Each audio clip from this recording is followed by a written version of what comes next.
तो के हेमरोप्यादि सम्मुतं ताम्रजं सुदृढ़ं नोम कलशध्रोत कलमाशं छिद्रवर्णं विवर्जितं होनानो कलशो पूजा આપણને તો વાંચીને નવાઈ લાગે કે આ લેરમાં તો નહીંથી લખી નાખ્યું ને હોનાનો કળશો અને પછી કળશમાં નાખવાનું હું તો કે કનક ગોલીશ નીલ પદ્મ રાગ મુક્તિગમ છે એતાની પંચરત્નાની કલશે નિક્ષિપામ્ય સોનું હીરો માણેક પોખરાજ અને મોતી 5 રત્નો કળશમાં નાખ હવે આપણને નવાઈ લાગે કે અત્યારે 5.5 આના નાખ્યા એ હાસુ કે આ હાસુ અરે હજી તમે હરિયાણામાં જાઓ ને તો હરિયાણાની અંદર હજી છે ને લોકો તેલથી શાક વઘારતા નથી અને ખાવા હાટું દૂધ કોઈ દી વેચાતું નહીં આ એ લોકો ડેરીમાં ભરે બાકી ખાવા હાટું તમે 2-5 લેવા જાઓ તો એના લોકો પૈસા ન લે આ જે લોકો હરિયાણા ભક્તિ ફેરીમાં ગયા હતા ને અમારે ખોડો ભાઈ જીએ તે કાલે વાત કરતો હતો આમ ન્યા દૂધના પૈસા કોઈ ખાવા માટે દૂધના પૈસા લે નહીં માંડ સમજાવવા પડ્યા અને સાસ વેચાતી મળે એ તો એના હાથમાં પડે નહીં અરે હમણાં મેં ઘોઘા તાલુકામાં ગયેલા તો ત્યાં એક ગામ છે અને એ ગામની અંદર યજ્ઞનો કુંડ છે એની પેઢી દર પેઢીએ કંઈક હવન કરેલો હજી એની છે ને આમ નળ કરેલી છે ત્યાં ડબ્બા મોઢે ઘી હોમેલું છે ને એટલે આમ સરવાથી નહીં નીક કરીને ઘી હજી એમનામ છે હવે એના ઉપરથી કલ્પના કરો કે આ દેશ કેટલો સમૃદ્ધ હશે આ પૃથુરાજાએ દોહન કર્યું છે અને એ પછી પોતાની પ્રજાને ધર્મનું શિક્ષણ આપ્યું અને જ્યારે જ્યારે આજના રાજકર્તાઓને આ વાત સમજાશે કે સંપત્તિની હારવાર સંસ્કારની એટલી જ જરૂર ત્યારે દેશ સુખી થશે અને પછી પૃથુરાજા છે ને એના દીકરાને રાજ સોંપી અને વનની અંદર ગયા જો પ્રાચીન કાળના રાજાઓ છે ને રાજ્ય છોડીને ભગવાન માટે નીકળતા હવે આજનો અર્થ પ્રધાન અને ભોગ પ્રધાન કાળમાં છે ને કોઈને ઘર છોડી નીકળવાનું મન જ નથી પછી સુખ શાંતિ મળે ક્યાંથી ભાઈ અને એ પછી પૃથુનો દીકરો વિજિતાશ્વ ગાદી પર આવ્યો છે અને વિજિતાશ્વ એના 3 ભાઈઓ હયશ ધૂમ્રકેશ અને વગ્ર હવે અંતર ધ્યાનને ત્યાં અવિરધાન થયો અને અવિરધાનને ત્યાં પ્રાચીન બરહી રાજા થયો અને બરહીને ત્યાં 10 દીકરાઓ છે પણ એક વિચાર આચાર ઉચ્ચારના એટલે એનું નામ છે પ્રચેતા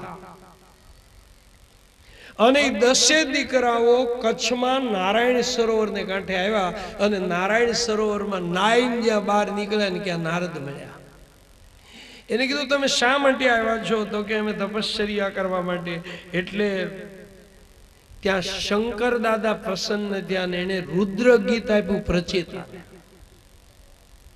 તમે જો શંકર દાદા બોલ્યા એ સ્તોત્રનું નામ છે રુદ્ર ગીત પણ એ તમે ભાગવતમાં વાંચો ને તેમાં વર્ણન કોનું છે તો કે વિષ્ણુ ભગવાન વર્ણન કર્યું કોણે તો કે શંકર દાદા એમાં શંકર દાદા એમ બોલ્યા કે આજે ચિત્તાધિષ્ઠિત વાસુદેવ છે એને મારા પ્રણામ છે તમે જો હરિને હરમાં કઈ ભેદ નથી અને એ રુદ્ર ગીત આપ્યું ને આ નારાયણ સરોવરમાં તપશ્ચર્યા કરવા લાગ્યા 10 પ્રચેતાઓ અને નારદ બરહી રાજા એના બાપુજી પાસે ગયા એ બહુ યજ્ઞો કરતા હતા એટલે એને પૂછ્યું કે ભાઈ તમે યજ્ઞો શા માટે કરો તો કે ભગવાને સંપત્તિ બહુ આપી છે એટલે યજ્ઞ કરું છું તો કે તમે યજ્ઞ કરો છો પણ તમને શાંતિ મળે તો કે ના ત્યારે નારદજી એને સમજાવીને કહે છે કે તમે યજ્ઞ કરો ને તો યજ્ઞથી તમારું ચિત્ત શુદ્ધ થાય પણ ચિત્ત શુદ્ધ કર્યા પછી તમારે આત્મ સ્વરૂપનું ચિંતન કરવું જોઈએ હું કોણ હું કોનો અને હું શા માટે અને એ સમજાવવા માટે નારદ છે ને એને એક આખ્યાન કહે છે, એની આખ્યાનનું નામ છે પુરંજન આખ્યાન. એમાં વર્ણનમાં નારદ એમ કહે છે કે પ્રાચીન કાળમાં પુરંજન નામનો રાજા હતો અને એ 9 દરવાજા વાળી નગરીમાં રહેવા આવ્યો. પુરંજન એટલે જીવ અને 9 દરવાજા વાળી નગરી એટલે આ શરીર. તમે જુઓ એના 9 દરવાજા ખુલ્લા, 2 આંખ્યું, 2 કાન, 2 નાકના નસકોરા, મોઢું, ગુદા, ઉપસ્થ, આ 9 દરવાજા. એ 9 ખુલ્લા. આ લાઈટ તો છે ને ઘડીક જાય ને ઘડીક આવે એમ થાય, પણ અંદરની જે લાઈટ છે ને એ નક્કી કરેલા ટાઈમ સુધી જાય નહીં. તો તમે જો 9 દરવાજા ખુલ્લા. પાંજરામાં પોપટ હોય ને એનો દરવાજો ખુલ્લો રહી ગયો હોય ને તો પોપટ ઉડી જાય. પણ આ પાંજરું 9 દરવાજા વાળું છે ને એમાં પોપટ બેઠો ને અવિજ્ઞાત. આ પેલો પુરંજન એ નક્કી કરેલા ટાઈમ સુધી જાય નહીં. અને એટલે જ કાયાની કિંમત છે. તમે જો આવડો મોટો ડુંગરો છે ને, પણ એ ડુંગરા ઉપરથી જો એકાદું ઝરણું આમ ખળખળ ખળખળ હાલતો હોય ને તો ડુંગરો કેવો જીવતો લાગે. આ ઝાડવું છે ને એની ઉપર પક્ષી બેઠા હોય ને એ બધા કિલકિલાટ કરતા હોય ને તો ઝાડવું કેવું ભર્યું ભર્યું લાગે. એમ આ શરીર છે ને એની અંદર નારાયણ બેઠા છે ને એટલે આ શરીરની કિંમત છે. એટલે આ શરીરની કિંમત છે. આ 9 દરવાજા વાળી નગરી છે. આ જીવાભાઈ હતા ને એને દેવળિયા રહેવા જવું હતું. એટલે એને ભગવાનભાઈને એમ કીધું કે મને એક ઓરડી ભાડે આપો ને. તો ભગવાનભાઈ કે આપું ઓરડી. તો જીવાભાઈ કે ભાડું લેશો? તો નહીં, ભાડું કાંઈ નહીં. તો કે પાઘડી? તો કે પાઘડી નહીં. જીવાભાઈ કે હું વાત કરો છો? મૃત્યુલોકમાં માણસ ઓરડી ભાડે આપે તો ભાડું ને પાઘડી પેલું નક્કી કરે. તમે કાંઈ નહીં? તો કે નહીં, ભાડું નહીં, પાઘડી નહીં, બધી અભરાય મારી. દાંત, નાક, કાન, હોઠ એ બધું રાસ રસીલું મારું. ક્યારેક ટાઈમ મળે ને તો શરીરને જોવું. તમે વિચાર કરો, ભગવાને આ માથાની અંદર તમે જો તો ઠાંસીને વાળ ભર્યા. અને પાણી ન પાવ ને તોય 15 દી વાઢ આવ્યા કરે. અને પાછો કપાળ જુઓ ને તો હાવ ખાલી. નકર કપાળમાં વાળ ઉગતા હોય તો રીંછ જેવો ન લાગે. પણ ભગવાનને તો આ બાબલું બનાવવું છે ને એટલે કપાળ ખાલી. પાછા નેણ ઉપર જુઓ ને તો વાળ. નગર તમે કલ્પના કરો નેણ ઉપર વાળ ન હોય તો એ કેવો ડેન્જર લાગે. નેણની હેઠે જ આંખ્યુંની હેઠે નાક ને નાકની હેઠે મોઢું. તમે જોજો હમણાં આપણે 12 વાગે છૂટા પડશું ને એટલે તરત થાળી આવશે ને એટલે આંખ્યું તરત જોઈ લેશે હું આઈટમ છે. નાક છે એ તરત ઊંઘી લેશે. એ નાકને ગમી ગયું એટલે બુદ્ધિ તરત હાથને ઓર્ડર કરે કે હાલો કરો શરૂ, સલોક બોલ્યા વગર. એટલે એ સીધો જ કોળીઓ લઈ અને પાછું તમે જુઓ ભગવાને હાથનું પરમાણુ એવું લીધું ને કે રાતના જમતા હોય ને કદાચ લાઈટ વહી ગઈ હોય ને તોય કોળીઓ નાકે ન અફળાય, કાને ન અફળાય. એ તો માપ જ એવું 90° ને કાટખૂણે ડાયરેક્ટ મોઢા. ઘણા માજી ક્યાંય ખરાક ત્યાં ક્યાં કાને જવાનો છે, શરૂ રાખો ને એમના. કેવું સરસ મજાનું શરીર બનાવ્યું. અરે આમ આંગળા જોવો ને તો એ બધા નાના મોટા, પણ આ અંગૂઠો છે ને એ 4 આંગળા નજીક અને અંગૂઠો આગો, એ બ્રહ્મ કહેવાય. તમે વિચાર કરો, કલ્પના કરો, એક ખાલી અંગૂઠો ન હોય તો શું થાય? તમે રોટલી કેમ ફેરવો? નોટું શેમ ગણો? અરે તમારે કોકને મુક્કો મારવો હોય તો અંગૂઠો ન હોય ને આમ આમ મારો ને તો ઓલો પત્યો મારતો હોય ને એવું લાગે. પણ તમે છે ને આ આંગળી ઉપર આમ અંગૂઠાને ચડાવો ને ક્યાં તો આડો ડાર લાગી જાય છે, કોણ જાણે ક્યાંથી તાકાત થાય એવો મારે ને કે બીજાને વાંકો વળે દે. આ 9 દરવાજા વાળી નગરી ને એમાં પુરંજન રહેવા આવ્યો, પણ પુરંજન ને છે ને અવિજ્ઞાત બધી મદદ કરે. એનો મિત્ર, એનું નામ છે અવિજ્ઞાત, એને ઈશ્વર કહેવાય. તમે જો જીવને બધી મદદ કરે. ભગવાન કે ખાઈ લેવાનું કામ તારું, ખાઈ લે પછી અંદર પચાવવાનું કામ મારું. ભગવાન કે હુઈ જવાનું કામ તારું, તું હુઈ જા ને ત્યારે અંદર તારું મશીન ટાક ટાક ચલાવવાનું કામ મારું. તમે જોજો, તમે રેલગાડીમાં રાતના બેઠા હો ને તારે રાતના 1-1:30 વાગે ને પછી બધા ઝોકે ચડે, મુસાફરો બધા હુતા હોય, પણ એન્જિન ડ્રાઈવર જાગતો જોયો. જો ઈ હુઈ ગયો તો બધાનું અચ્યું તમે કહેશો. એમ આ અવિજ્ઞાત છે ને પુરંજન ને મદદ કરે, પણ પુરંજન ને ખબર નહીં. તમે જો આપણે 60-60 વરહ કાઢી નાખીને તોય સમજાતું નથી કે આ શરીર કોણ ચલાવે છે, કોની સત્તાથી ચાલે છે. આપણને કોઈ દી આવો પ્રશ્ન જ થતો નથી. આ તુકારામને થયો તો તુકારામે કીધું કોણાંશી સત્તા છે હે શરીર ચલાવા. તમે વિચાર કરો આ કોથળામાં માલ કેટલો ભર્યો, અજ્ઞાનમ પ્રજ્ઞાનમ વિજ્ઞાનમ સંજ્ઞાનમ, કેટલો માલ ભર્યો. અને તમે સિંહનો કોથળો સીવો ને એના ટેભા દેખાય, પણ ભગવાને આ કોથળો સીવ્યો ને એના તમને ક્યાંય ટેભા ન દેખાય. આ ઓપરેશન તાજું કરાવ્યું હોય એ જુદી વાત છે, પણ ભગવાને જે કોથળો સીવ્યો ને એના તમને ટાંકા ન દેખાય. આ બેનો છે ને એ ઓલા આખા રીંગણાનું શાક કરે તારે એમાં સંભાર કેટલો ફરે, શેણાનો લોટ નાખે ને ફલાણું આ તે, અને પછી કેટલો આમ સ્વાદિષ્ટ રીંગણું લાગે. એમ ભગવાને આમાં માલ કેટલો ભર્યો, અને પાછું ક્યાંથી હાલે કોણ હલાવી ખબર નહીં. આ શરીર હું તો હલાવતો નથી, મને તો ભૂખ લાગે ને તાર થાળીમાંથી મોઢા મૂકું, પછી કેમ કેમ કઈ નળીઓમાંથી ડાળ એટી ઉતરે ને બટકા ક્યાંથી જાય એ મને કાંઈ ખબર નહીં. મને તો ઊંઘ આવે ને તાર પથારીમાં પડું, કયું બટન દબાવીને ઊંઘ આવે ને એ મને ખબર નથી. ઘણા લોકો કે મૂકો ને માથા કૂટી, તો બધું ઓટોમેટિક હાલે છે. અરે ભાઈ ઓટોમેટિક એટલે શું? આ શરીર છે ને ભગવાન ચલાવે છે. તમે વિચાર કરો 60-60 વર્ષથી રોજ સવારમાં જાગીએ, પણ આપણને કોઈ દી વિચાર ન આવે કે મને કોણે જગાડ્યો. ઘણા બોલે ખરા, મારી બાએ કે પછી મને જગાડ્યો, મારી ઘરવાળીએ કે મને હાથ પાડ્યો. અરે ભાઈ એ તો બધા ચાદર ખેંચવા વાળા છે, જગાડવા વાળો કોક જુદો છે. પણ તુકારામને વિચાર, નકર તમે વિચાર કરો 1,17 કરોડની વસ્તી આ દેશની, એમાં 5-7 જણા નો જગાડ્યા હોય ત્યાં કોની જાન અટકી જાય એવું છે. અરે ભાઈ આપણે બધાને વિશ્વાસ છે કે સવારમાં મને જગાડવાનો છે એટલે જ રાતે હુઈ જીઓ.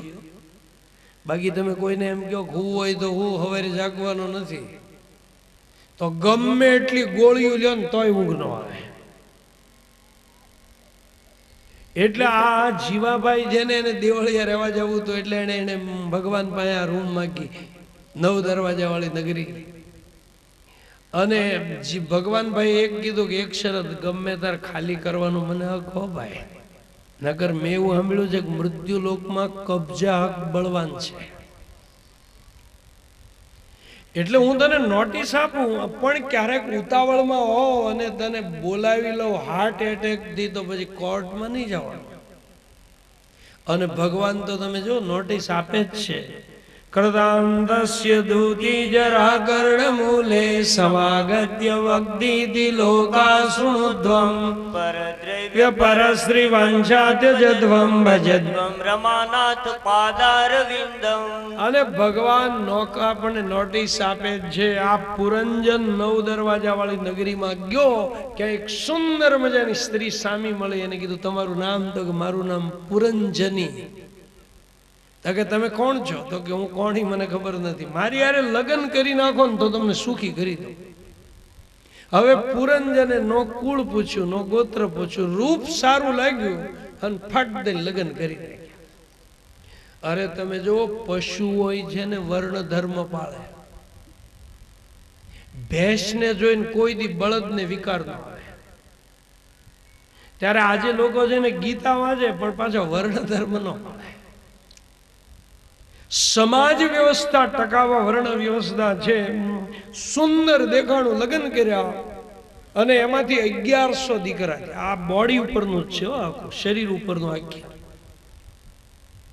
આ પુરંજન, એને પુરંજની એટલે બુદ્ધિ આરે લગ્ન કર્યા.